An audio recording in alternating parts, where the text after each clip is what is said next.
Olá pessoal, tudo bem? Eu espero que sim. Hoje traremos aqui um convidado que é um amigo meu das antigas. A gente tem aí mais de uma década de amizade e eu trago esse carinha aí para falar sobre filmes, que é o Harley, isso mesmo, que não é o Cometa. Enfim, que piadinha sem graça, mas vamos lá. Os filmes que ele irá, detalhar, primeiro se chama A Vida Secreta de Walter Mitty, depois Viagem a Darjeeling, trilogia do Albergue Espanhol, Bonecas Russas e, por último, O Enigma Chinês.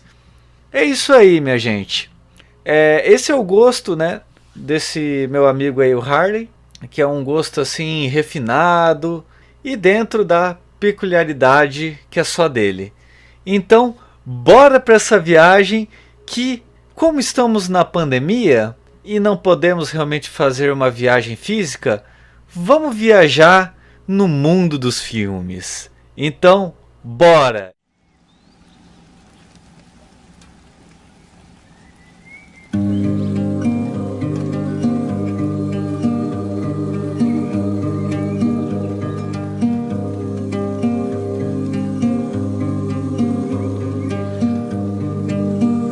God knows how I adore life. When the wind turns on the shore, lies another day. I cannot ask for more.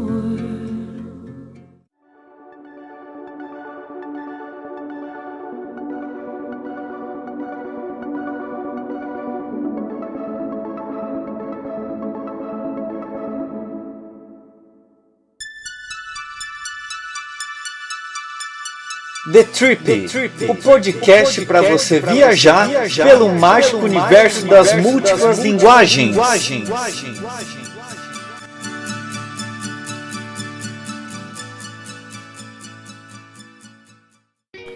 Salve galera, tudo bem? Eu espero que sim. Meu nome é Hugo Harley, sou fã de cinema de carteirinha e hoje eu tô aqui para dividir com vocês um pouquinho da experiência que eu tive com cinema durante essa pandemia aí que a gente está vivendo.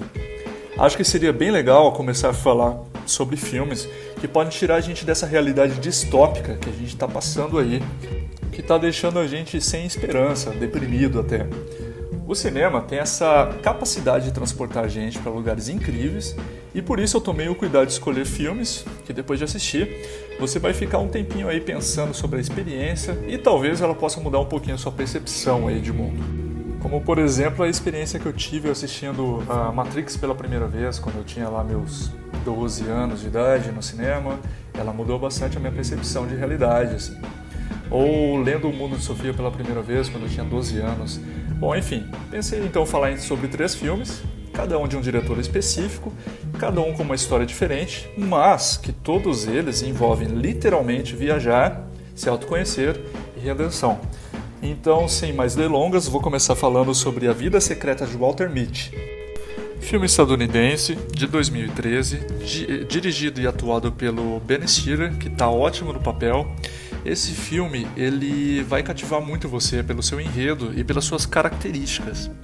Ele fala sobre um cara, naquele de meia idade, que trabalha nos porões de uma empresa, que no caso é a revista Life, e sempre foi muito tímido, sempre foi um cara muito fechado, mais de ouvir do que falar. Aquele típico cara retraído, que além de tudo tem um sério problema com distrações e devaneios. Ele sempre está no mundo da lua. Sua válvula de escape é se transportar para essa realidade, onde ele pode fazer o que ele bem quiser, onde ele pode responder as coisas como ele gostaria que fosse na vida real. Isso poderia deixar o filme assim meio com uma dinâmica meio sem graça ou clichê. Mas logo que você vai assistindo o filme, você vai perceber que não é só isso não. Ele tem muito a apresentar e tem uma moral muito boa. Certo dia, ele chega para trabalhar e descobre que a revista foi vendida e que tem que fazer uma última publicação para fechar com chave de ouro essa edição. Mas acontece que a foto que vai sair na capa da revista simplesmente desapareceu. Ninguém sabe onde essa foto foi parar. Como o Walter é responsável pela revelação dessa fotografia fica a cargo dele encontrar a foto e encaminhar para a equipe de pós-produção. É então que ele se vê numa situação sem escolha. Ele se sente na obrigação de encontrar esse negativo e entregar dentro do prazo de publicação. Ele não encontra essa fotografia em lugar nenhum. Conversa com os colegas dele, vai atrás, procura na sala dele onde tem o recebimento dessas fotografias, mas não importa o quanto ele procura, ele nunca encontra esse negativo. É então que ele tem a ideia de ir atrás do fotógrafo para poder sondar e de repente descobrir o paradeiro desse negativo. É então que ele, na busca desse fotógrafo para depois encontrar essa fotografia, ele acaba por viajar por vários países, tem que pular de helicóptero, fugir de vulcão em erupção, escalar montanha e conhecer o fundador da revista Life, que no caso é o fotojornalista da revista também, o Sean O'Connor, que é atuado pelo ator Sean Penn. E daí sempre você fica naquela dúvida, será que ele está viajando na maionese? Será que ele está em mais um dos devaneios dele? Ou será que de fato isso tudo está acontecendo? Então a gente sempre fica nessa dúvida, né? Ao assistir o filme, a gente acaba por perceber que o protagonista está muito focado no objetivo, que é encontrar esse negativo, porém, é a jornada que ele percorre e não o cumprimento do objetivo que vai transformando ele substancialmente. Então esse filme ele tem várias camadas, tem várias coisas aí que a gente pode aproveitar, pode analisar, por isso que é muito bom você assistir ele mais de uma vez. Ele passa algumas lições pra gente, algumas que eu pude perceber nessas vezes que eu assisti. Foi que, por exemplo, não é o objetivo que é o importante na história. O importante é a transformação que ele tem durante essa trajetória. É o que ele vai aprendendo no decorrer desse filme. Ele está muito focado nesse objetivo, mas a transformação que ele tem é substancial. E que para a gente tornar real o que a gente almeja, é preciso mais do que tudo que a gente se arrisque na vida. O filme também conta com uma trilha sonora incrível. Eu gosto muito da trilha sonora desse filme. Ele conta com as músicas de José Gonçalves, Junipe e David Bowie. Esse segundo som que eu falei, que é a banda Junipe, é uma banda que eu passei muito tempo depois do filme procurando. Na época que eu assisti o filme pela primeira vez, não tinha esses buscadores como Shazam, como, por exemplo, Spotify, né? Então era tudo meio que manual. E eu passei, sei lá, mais de um ano mais ou menos procurando essa banda até encontrar uma das músicas que eu mais gosto dessa banda aí. Eu sei que era muito mais fácil de repente eu ter procurado nos créditos do filme a música, só que na época não passou isso pela minha cabeça, passou meio que batido. Mas enfim, eu encontrei a banda, conheci, eu adoro essa banda até hoje, e esse José Gonçalves é o vocalista da banda também. Enfim, galera, esse filme ele é ótimo porque ele tem, além de uma trilha sonora incrível, ele também vai ter aí, você vai conseguir perceber que a fotografia dele é muito boa. A fotografia é tão boa que ele te imerge nessa situação. Parece que você tá nesses pontos que ele aborda no filme. Então, sinceramente, a primeira vez que eu assisti esse filme, deu vontade de largar tudo, pegar um mochilão, colocar nas costas e sair por aí viajando. Talvez na beira da estrada, dando de dedo assim para pedir carona, conhecendo esses lugares, tirando fotografia, enfim, fazer tudo isso aí que a gente agora tá meio que privado de fazer, que é viajar.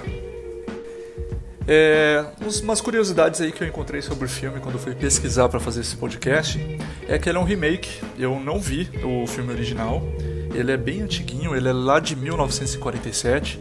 E olha que engraçado, ele passou por vários estúdios e entre eles a Disney, DreamWorks, Paramount, Century Fox. Era para ser dirigido pelo Spielberg, era para ser protagonizado pelo Jim Carrey, depois para ser protagonizado pelo Mike Myers, até o Sacha Baron, Owen Wilson, Scarlett Johansson seria o par romântico daí na história, na trama.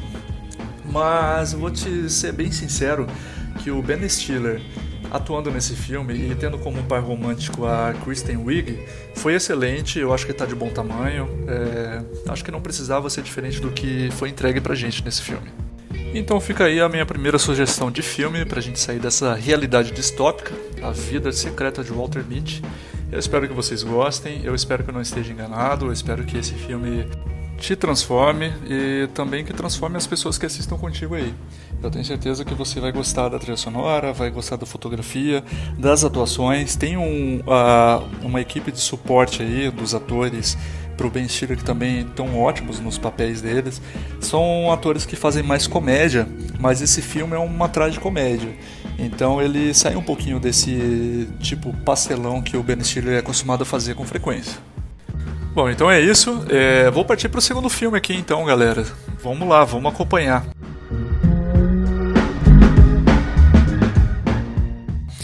Viagem a Darjeeling. Eu não sei se vocês conhecem esse filme, é um filme de 2007 e ele é um filme muito bom. Sinceramente, é mais um filme que eu vou ter que dizer que é incrível, porque ele tem um ótimo elenco, as atuações são espetaculares, a fotografia também é incrível, chega a ser um conforto visual para quem está assistindo. Viagem a Darjeeling é dirigido pelo Wes Anderson e não dá para esperar menos que um excelente filme quando a gente fala dele na direção, né? Nesse filme a gente tem 3 personagens, os 3 são irmãos, eles estão viajando de trem pela Índia, conhecendo culturas diferentes e em busca de autoconhecimento, um sentido na vida, um norte, uma direção. E eles estão também usando muitos alucinógenos nesse filme. Eles vão viajando em sentido ao Himalaia, na esperança de encontrar a mãe deles, que eles não veem há muito tempo. O filme é uma leve tragicomédia sobre famílias disfuncionais, redenção e autoconhecimento. Ele tem ótimas locações, os takes são muito bons e eles acontecem dentro e fora do trem. Mais dentro do trem, só que nas paradas em vilarejos, em cidades pequenas no interior, ele vai mostrando muitos planos sequência, uma lente mais aberta, aqueles tons pastéis que o Wes Anderson costuma usar, que é uma identidade visual que ele usa nos filmes dele, né? Bom, enfim, a gente também consegue perceber na trajetória desse filme que o importante não é o desfecho, e sim a trajetória. Aqui encontramos esses 3 irmãos, em busca de sua mãe, e a frustração ao encontrá-la, porque ela não está querendo ser encontrada, ela está muito bem onde ela está lá. No início da viagem percebemos que a relação entre eles não vai muito bem, que cada um deles seguiu o seu caminho depois de algum evento que aconteceu durante o filme, e que eles se incomodam muito com as manias um do outro. E fica bem claro também no filme que eles têm uma leve disputa interna para saber quem era mais querido, quem era mais importante, relevante para os pais. Durante o percurso, eles percebem que é irrelevante isso, que não importa muito quem era o mais queridinho do pai e da mãe. O que importa, na verdade, é a relação que eles têm entre eles, entre si. E a viagem acaba por conectá-los depois disso.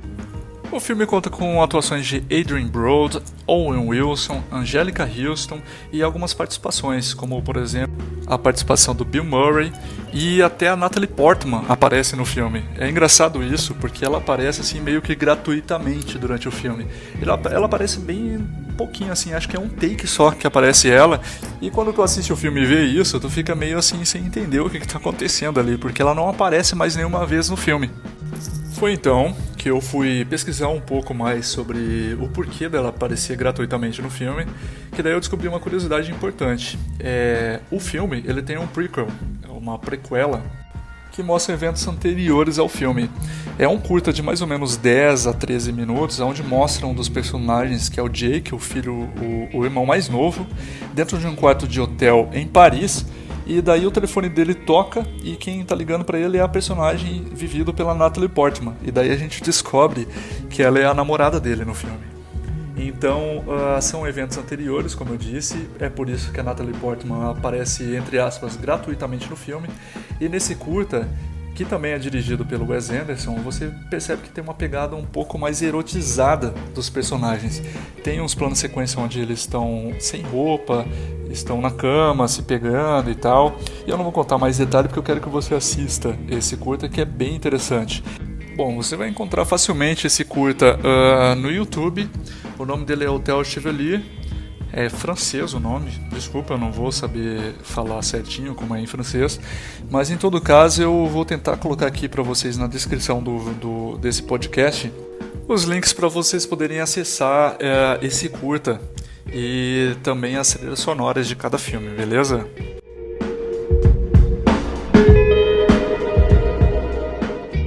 Então galera, dando continuidade ao nosso podcast, agora eu vou apelar um pouquinho. Eu sei que lá no começo desse podcast eu disse que a intenção era falar sobre 3 filmes, sobre viagem, redenção e tals, Mas não tem como eu falar sobre tudo isso sem comentar sobre O Albergue Espanhol, que faz parte de uma trilogia muito assertiva, com ótima identidade visual e que também vai tocar bem fundo no seu coração. Tenho certeza que vai te cativar um pouquinho mais aí. Acho que de todos esses filmes que eu falei até agora, essa trilogia é a que tem mais pé no chão, onde a maioria de vocês que chegou até aqui vai se identificar com alguma das fases da vida dos personagens aqui presentes. O Albergue Espanhol fala sobre a saga de Xavier, um rapaz francês que, para conseguir uma vaga de destaque na multinacional onde ele quer trabalhar, precisa aprender a falar espanhol. É daí então que ele decide fazer um intercâmbio através de um programa bem conhecido lá na Europa que chama Erasmus, e ele vai parar em Barcelona. Puta que pariu, que inveja. E daí ele vai morar numa república. Lá ele conhece gente de várias nacionalidades, com culturas diferentes, e tem que lidar com os perrengues do dia a dia. Por exemplo, problemas para dividir banheiro com as pessoas, galera que não gosta de lavar louça, anarquia das festinhas de fim de noite que vão até o outro dia, né? Quem nunca passou por isso? E ter que acordar no outro dia cedo para estudar. Esse filme é bacana porque quem tá aí na faixa de 20, 22, 23 anos vai acabar se identificando com aquela fase de faculdade, né? Que você fica meio inconsequente, faz qualquer coisa, tá nem aí pra nada. Bom, mais ou menos, né? Você acaba estudando, mas acaba indo em festinhas até o fim de noite para estudar depois. Então é normal você se identificar com essa fase. Quem é um pouco mais velho vai ter um pouco de nostalgia, porque vai lembrar dessas fases aí e como a gente era louco nessa época dos 20 anos.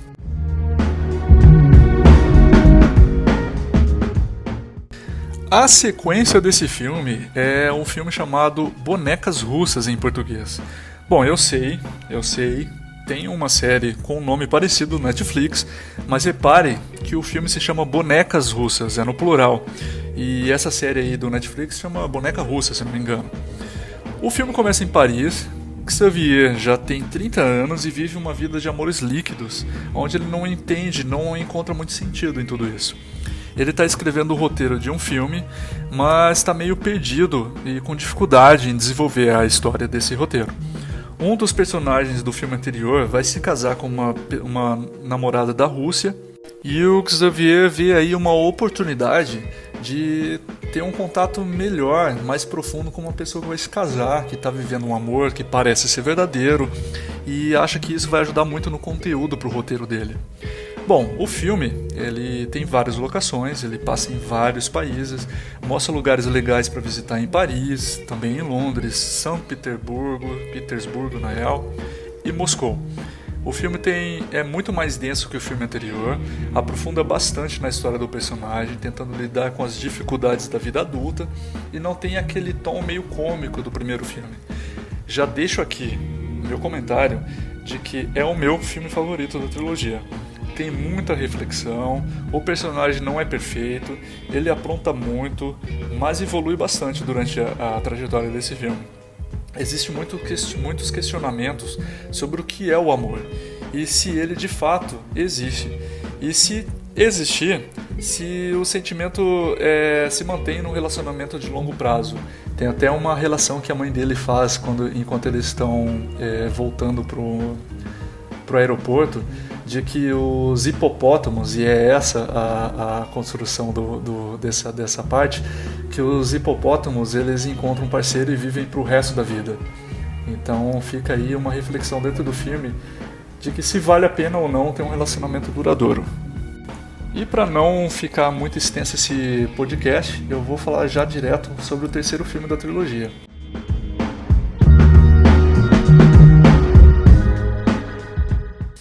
Esse terceiro filme se chama O Enigma Chinês e se passa dessa vez em um só lugar, que no caso é Nova York, diferente dos outros dois filmes.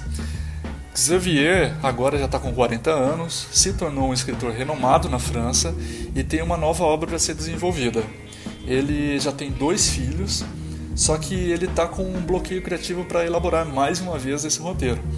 Ele recém se separou da esposa e ela foi lá morar em Nova York com um novo relacionamento que ele tem.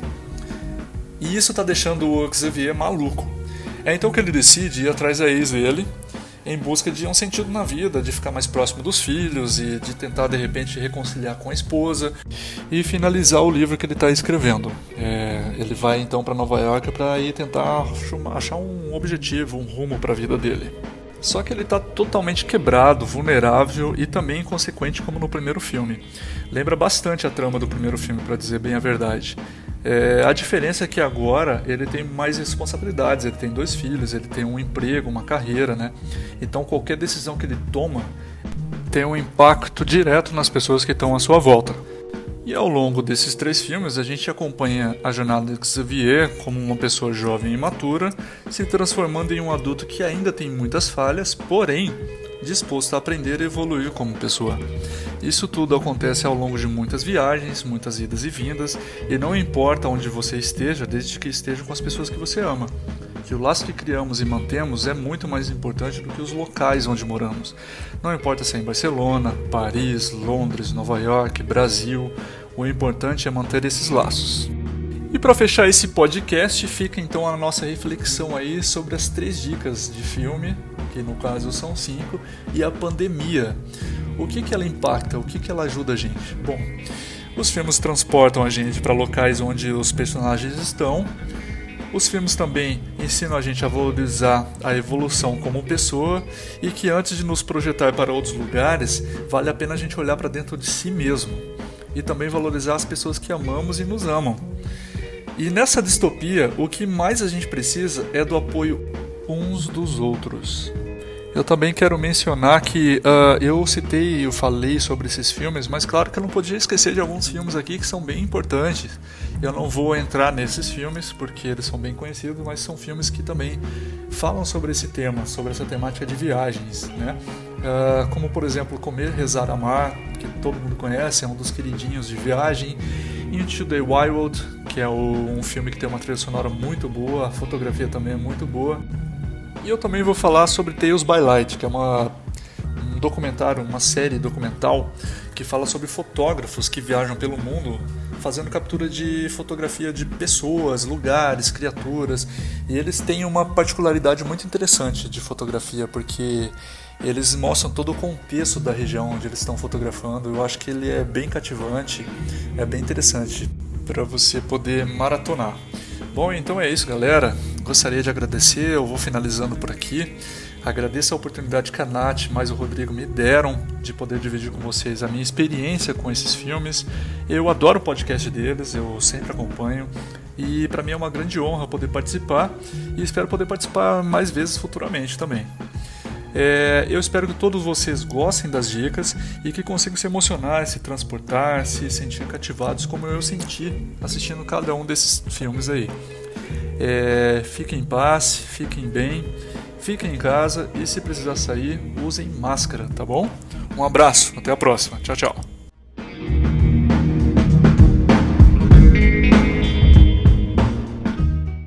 É isso aí, galerinha. Eu espero que vocês tenham curtido cada momento, cada minuto aí desses filmes citados pelo Harley, que são filmes realmente extraordinários. Vale a pena muito assistir. Eu gostaria de ter o tempo do mundo para ficar assistindo vários e vários filmes. Pena que eu não tenho esse tempo, porque eu adoro filmes, né?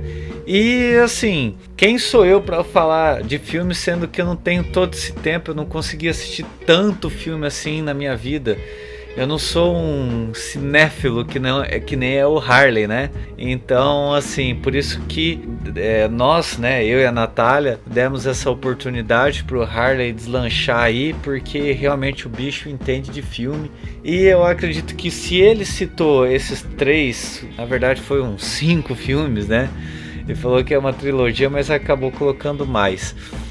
Então, se ele citou esses filmes aí, realmente vale muito a pena assistir. E eu não vejo a hora de acabar esse podcast aí para pelo menos assistir um logo em seguida. Mas é isso aí. Harley, muito obrigado pela dedicação e pelos seus estudos e pelo seu gosto, né? Que realmente você é um cara que tem propriedade para falar de cada filme aí que você citou.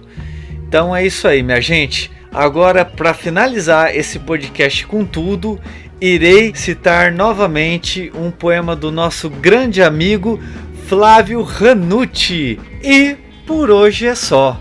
Eu desejo a vocês uma boa viagem e até uma próxima!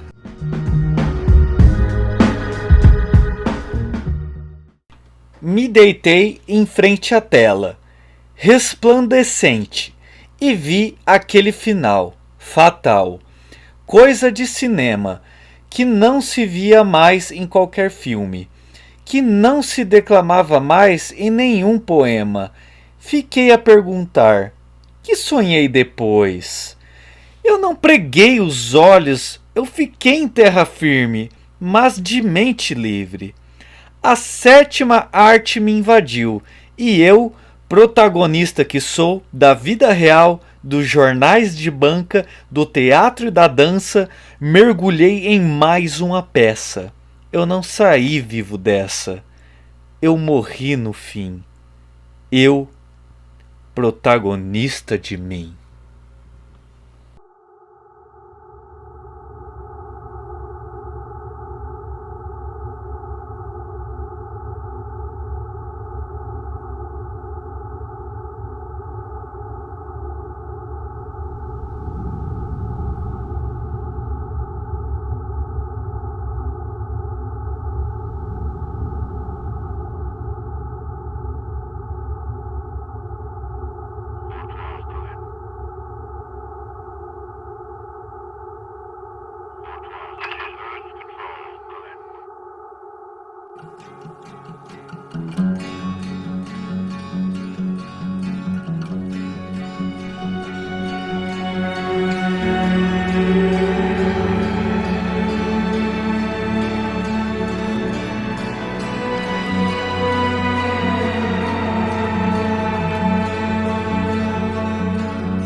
Oh, I was in the dark age, searching for the ones in my mind. I'm so far away, but I hit the ground running, steady as you go. I'm still here today, all spouting hymns and balls and and forever talking when it ain't so kind, but it feels like forever when your mind turns to fiction.